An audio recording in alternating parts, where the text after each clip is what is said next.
apesaka esengo na baoyo baleli azongisaka kimia na mitemo ezoki abongolaka nyonso yesu yalongaliwa soki bato basuki yesu nanga suki te ebandeli ya nyonso se yesu nzambe na ngai.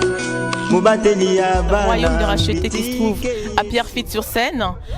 Nous avions aujourd'hui comme thème de notre journée, c'est-à-dire tournez-vous et partez, qui était prêché aujourd'hui par l'apôtre Langa de l'église GAS. Mais avant d'interroger l'apôtre Langa, nous allons faire le tour de l'église et poser quelques questions aux fidèles. Voilà, j'ai à côté de moi notre sœur. Bonjour maman. Bonjour. Vous vous prénommez? Sœur Pichou. Ma sœur Pichou, bonjour.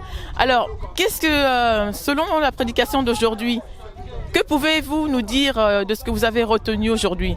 Alors, je vous dis toujours, hein, mission internationale, donc on parle dans toutes les langues qu'on veut. La personne se sent à l'aise dans la langue dont elle veut parler. Voilà. Ok, merci bien. On était bénis aujourd'hui. Nous avons Pamboli Bisso, quoi. Vraiment, surtout moi, je te bénis. Et hier, c'était mon anniversaire. Et on a rendre sous grâce à Dieu. Joyeux anniversaire, maman. Merci. On rendre grâce à Dieu sous na oya selinga denga batelingai. Maté ya lelo vraiment touché ngai. Et touché Zakima. Donc c'était quoi, comment dirais-je? Donc on était bénis. Nzema lobelinga à lobi et belé. Moment toujours vivre il y a encore suffisauté. Il faut que de plus loin encore. Donc c'était vraiment une bénédiction et je bénis aussi l'apôtre qui nous a prêché aussi. Nayebi à partir d'Angola, Nagas, Nayebi pasteur. Oui, oui, et ça. Je te bénis vraiment. On n'a pas mis les lots, pas mis bisonioso. Maté ezaki ya mutuya, mutuna mutazuma oya est parti vraiment. Nzambe azwa lukungu na nyoso. Gloire à Dieu, merci maman et bon dimanche à vous. Merci également, hein, bon dimanche. Je vais m'approcher auprès de notre frère qui va également nous donner son impression par rapport à la prédication d'aujourd'hui. Bonjour mon frère. Oui, bonjour. Votre nom? Je suis frère Joël. Bonjour frère Joël.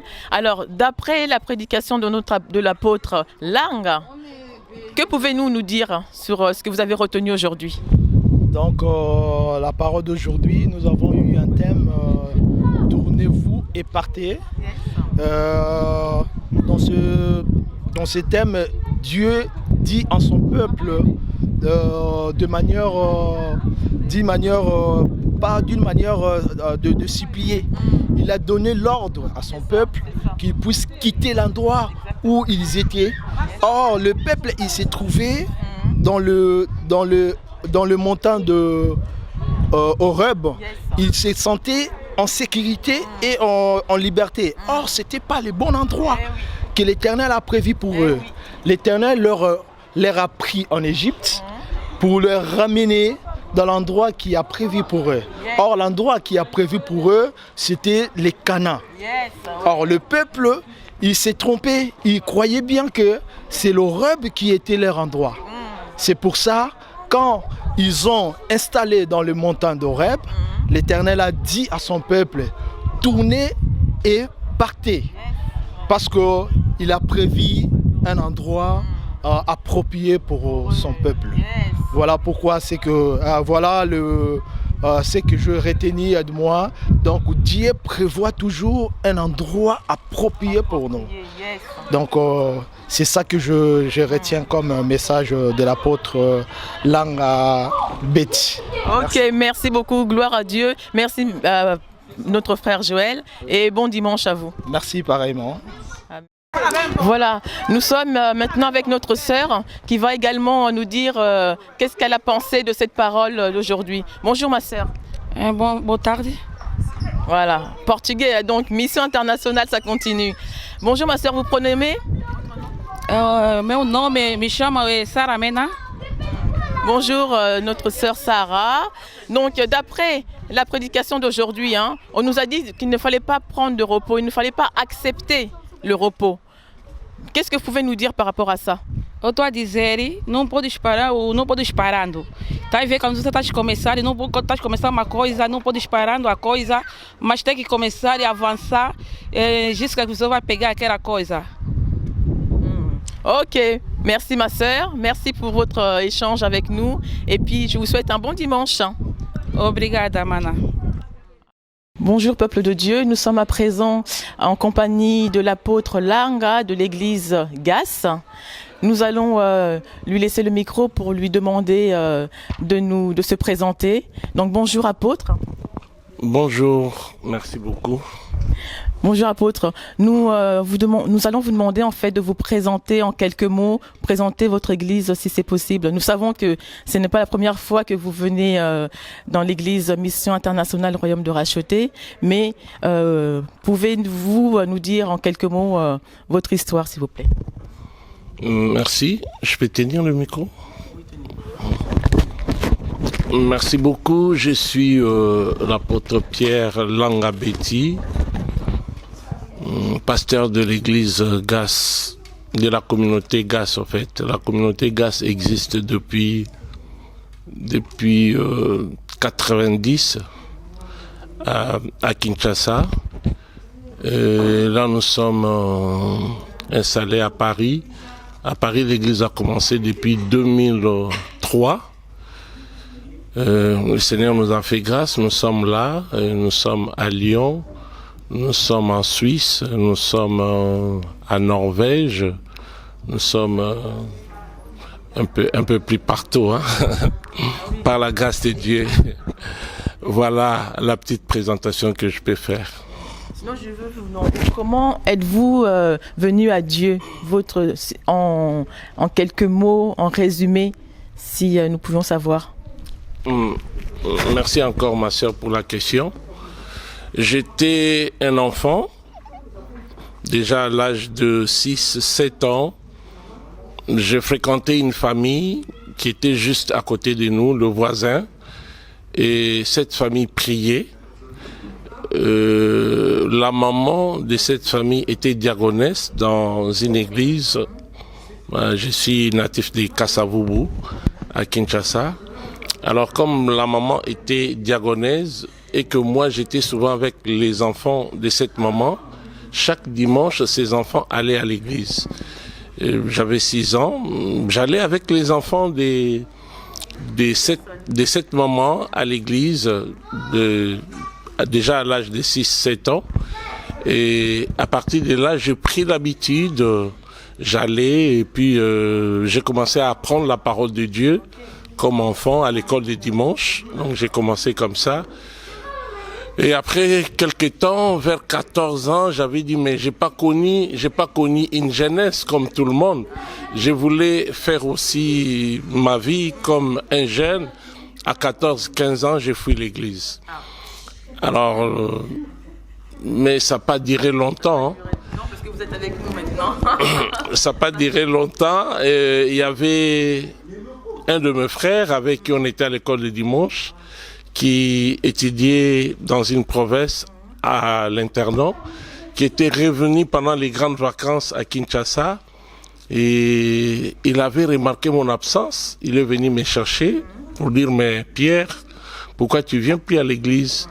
J'ai dit, bon, je voulais faire comme tout le monde, hein, comme tous les jeunes, parce que j'étais aussi jeune à ce temps-là. Alors, le frère m'a invité dans la même église où j'étais. Je lui avais même dit, mais j'étais à l'école de dimanche à Aîné. Est-ce que maintenant j'ai 17 ans, je serai toujours à l'école de dimanche avec les enfants? Moi, je croyais qu'on montait, on changeait de classe par rapport à la compréhension de la parole de Dieu, comment vous répondez aux questions. Or, c'était par rapport à l'âge, je savais même pas. Il m'a dit, non, là, tu peux maintenant entrer avec les jeunes de ton âge, dans le département de la jeunesse. Okay. Et le premier jour où je suis allé, quelqu'un a prêché et j'étais touché par la parole de Dieu. J'ai reçu Jésus comme Seigneur et Sauveur de ma vie. C'était en quelle année? 78. Voilà, 78, j'ai reçu le Seigneur et 79, j'étais baptisé à l'église protestante CBZ de Kasavubu. Voilà comment je suis venu au Seigneur. Ok, merci, amen. Amen. Aujourd'hui, apôtre, vous nous avez parlé tournez-vous et partez. Donc, vous avez été inspiré par ce thème, hein, et dans votre prédication, vous avez dit Dieu ne nous appelle pas au repos. Il faut que nous puissions bouger. Donc, ne pas accepter le repos tant que nous n'avons pas reçu notre bénédiction, tant que nous n'avons pas arrivé à notre destinée. Mais lorsque des personnes n'ont plus la foi, parce qu'ils ont eu beaucoup de déceptions dans leur vie, comment pouvez-vous vous adresser à ces personnes-là pour justement leur redonner l'envie de bouger encore? Merci beaucoup, ma sœur. Les gens qui sont fatigués, ils ont été décis dans l'église. Je vais m'adresser à ces gens-là. Nous devons comprendre. Il y a un verset dans la Bible. La Bible dit, nous sommes de Dieu, mais le monde entier sous la puissance du diable. Il y a une influence satanique qui se manifeste dans ce monde. Alors le diable, quand quelqu'un se donne au Seigneur, le diable n'est pas d'accord. Il cherchera à tout prix à récupérer cette personne qui a crié au Seigneur. Alors nous devons vraiment être prudents. Il y a des petites choses qui peuvent arriver. Mais si nous comprenons que nous sommes devenus enfants de Dieu, parce que Dieu nous a aimés, parce que Dieu nous a choisis, quel que soit ce qui peut arriver, nous allons fixer nos regards vers le Seigneur. Ne regardons pas tout ce qui se passe autour de nous, qui nous amène à la déception, mais regardons l'amour de Dieu, regardons la grandeur du Seigneur. Et si nous avons cette vision des choses, quels que soient les problèmes, nous allons nous accrocher parce que nous savons que nous sommes appelés pour être sauvés. Et nous allons persévérer jusqu'au retour du Seigneur. Merci beaucoup. Merci, apôtre. Pas une dernière question, on a encore deux ou trois questions, ça va être rapide.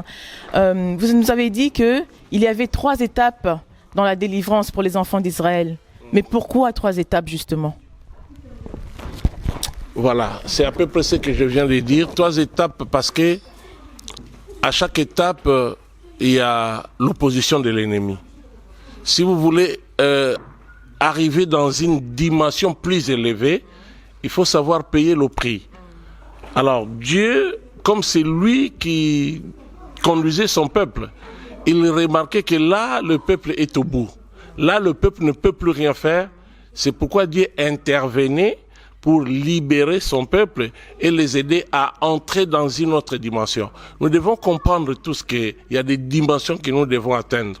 Mais pour atteindre une dimension plus élevée, il y a des combats. C'est pourquoi le Seigneur délivrait son peuple pour que le peuple arrive dans la dimension plus supérieure. Donc ça veut dire que nous devons, pour arriver à cette dimension, donc Dieu répond systématiquement alors, mais il suffit que nous puissions donc arriver à ce point-là. Oui. On a une réponse systématique de notre... Réponse systématique... Non, il faut chercher Dieu. C'est ça. Nous devons chercher Dieu, c'est quand nous cherchons Dieu qui se manifeste.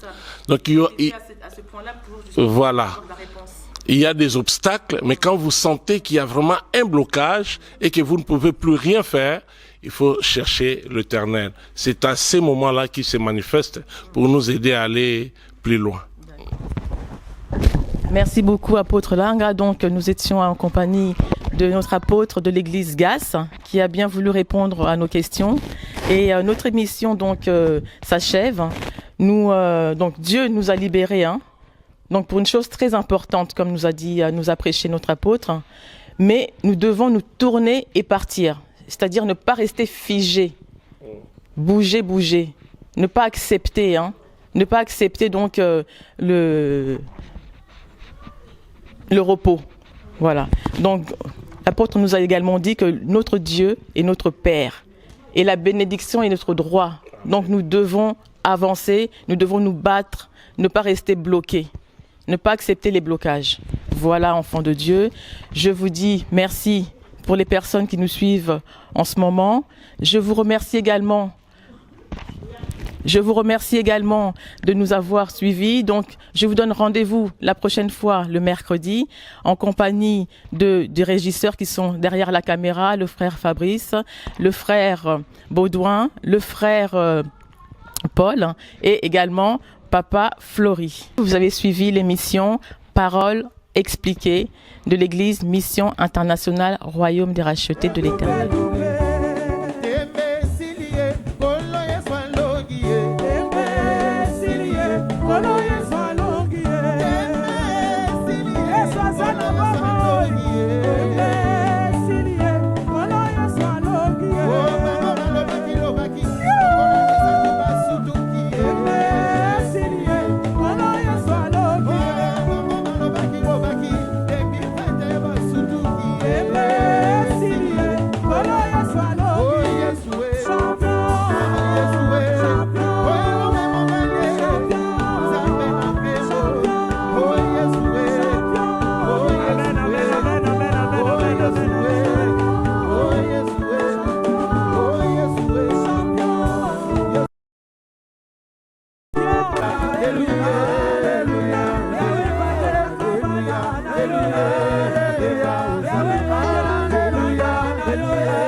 Kangamana ye